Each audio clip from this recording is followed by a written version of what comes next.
What is up, my fellow creepers and things that go bump in the night? Welcome back to another episode of Creature of the Night. I am your host, Toxin.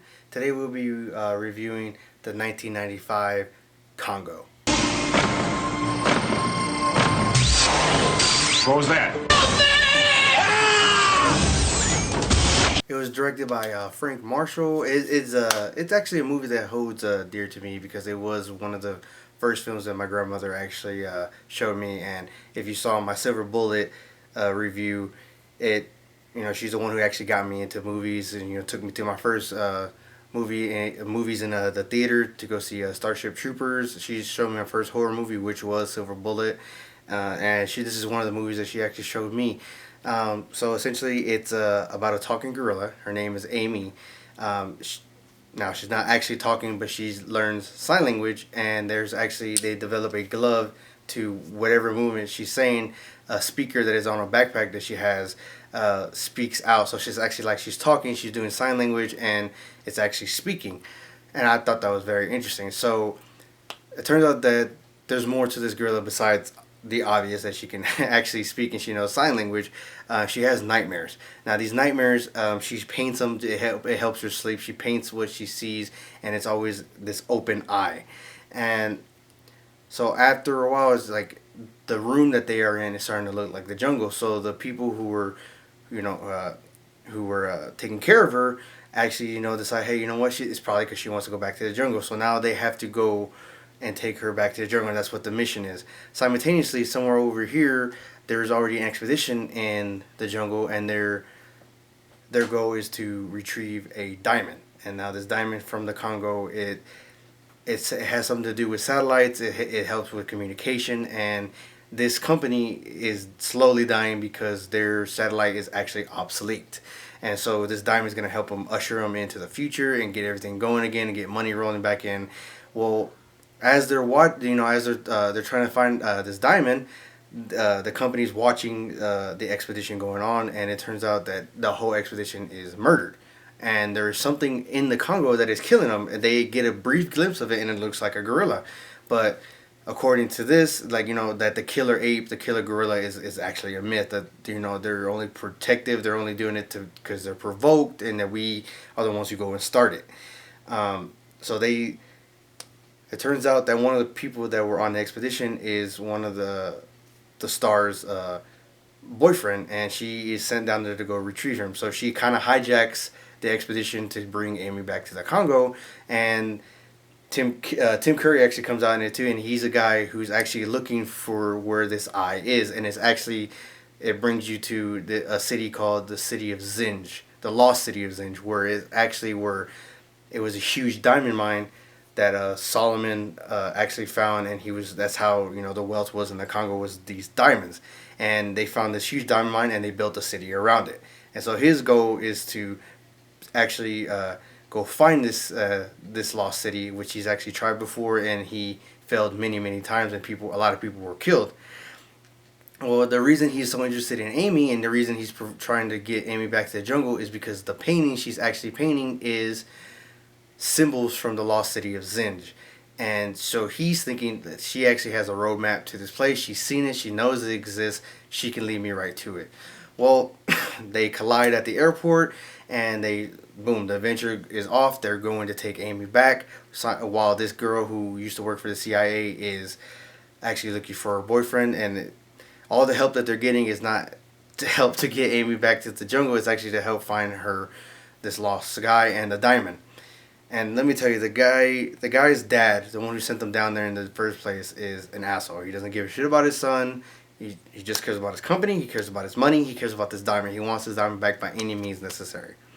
Now, once they get down there and once they find out what actually happened, it turns out it is something that is gorilla-like, but not fully gorilla. It's something new, something that nobody's ever seen before. Even analyzing the skulls and the prints of what they saw on the screen, they're not really sure what it is. Well, as they're bringing it back, they go through hell. Even landing in the country, the president's car is actually bombed, and they're getting smuggled out of the country. They get caught, they get held, they kind of get beat up a little bit, interrogated. They have to bribe their way out, and even then, that's not even going on. That's not even like the worst of it. They have to get on a plane. The plane is shot down by the military of another country that they're traveling over, and then they have to hike through the jungle, this hot ass terrain, and get to where they're going. They're attacked by hippos. They're attacked by snakes. They meet up with an indigenous tribe. A lot of shit goes on, and finally, it turns out, when everybody was doubting like the city existed, they stumble upon the lost city of Zinj, and nobody can believe it. They look for the mine, but they can't find it anywhere. They just go into a labyrinth of dead ends, and this labyrinth is where we meet the creatures, and they are gorillas, but essentially think dog fighters. Dog fighters get the pit bulls or whatever dogs that they're fighting nowadays. I don't know.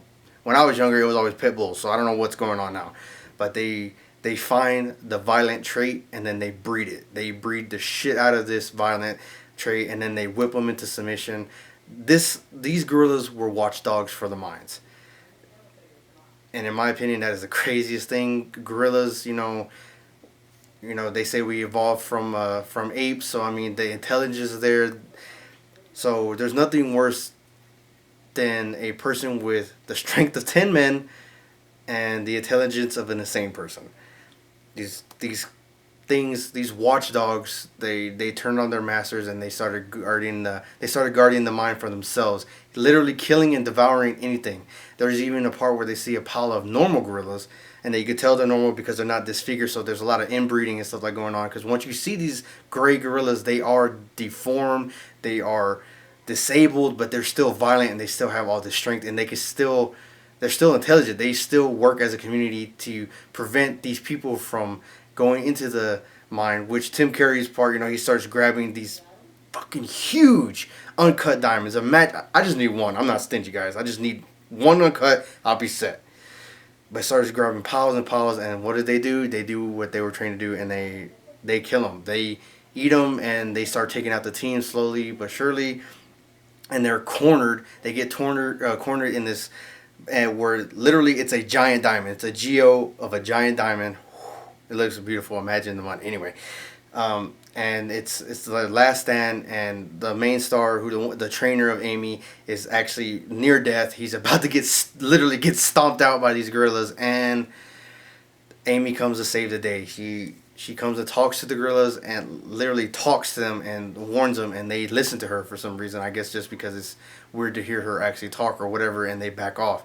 And that's when the mountain goes off, devours the mine, devours the gorillas, because they're intelligent, but they don't leave this mine. Their sole purpose is to guard this mine, and they don't leave it. The lava's rushing through. There is no more mine. The diamonds are gone, and they just start leaping into the lava because they have nowhere else to go. They don't know what else to do. Their purpose is gone, and at the end, these people have to leave in a weather balloon a hot air balloon, and get away. And the woman, she reports, hey, I found your son's body, but he doesn't give a shit. He gets fucking upset and blows up. He's like, did you get the diamond? That's all she wants to know. So she makes him pay. She tells him before she leaves, if I feel like you only sent me in there for this diamond, I will make you pay. She has a laser that they were working on, and she shoots it at their satellite and blows it up, and that's the end of them. And they escape on a weather balloon. Why do I keep saying that? I'm sorry, hot air balloon. And the diamond that they were sent to retrieve is thrown away, which I'm sorry, but that I wouldn't have done that. I'm just saying, it was all for nothing. Amy stays behind. She actually finds a family that she joins with, and everything is set and right. Now, I know this is not a horror movie. It's an adventure, sci-fi, action kind of movie, but a lot of people I've spoken to have gotten scared by these gorillas and actually had nightmares. Even people I went to college with were scared of this movie.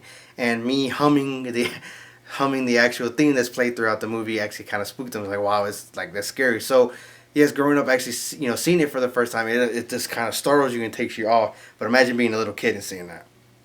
Just saying. But I know it's not a horror movie, but I think it's good. It's a creature movie. Gorillas that were bred to hate and for violence. I highly recommend it, guys. Go check it out. It is on Hulu. It's called Congo once again. Until next time, guys, stay spooky.